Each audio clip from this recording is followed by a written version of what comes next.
Hey guys, if you live in Florida or you're looking into traveling to Florida or you just watch the news, there's a good chance you've heard of red tide.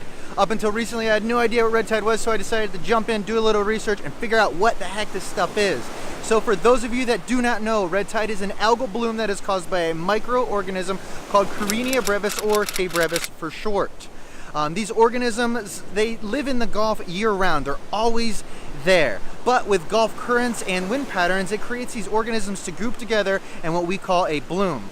Now when these blooms get together and they start moving in our waterways and through our currents, they produce toxins that can poison certain marine life that starts at the lower echelons of the food chain, which definitely includes shellfish. This will also create beaches that are scattered with dead fish and other sea life, causing the harmful toxins and horrific smells in that area, which impacts locals and tourists.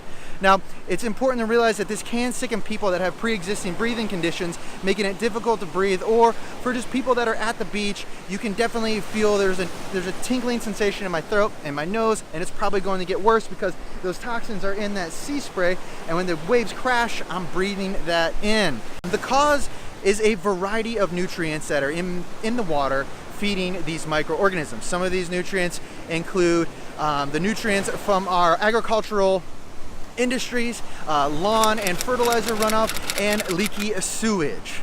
Now, it's also important to realize that the red tide needs salt water to thrive, so it's not going to be in our freshwater supply. That's a whole other algae problem.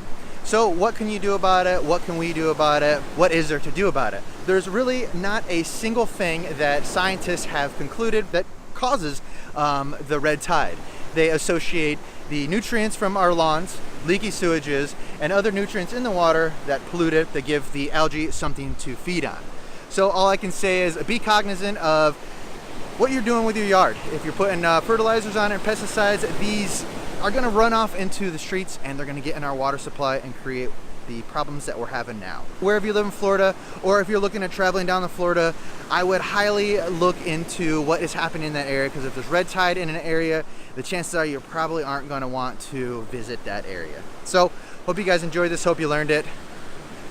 Stay safe.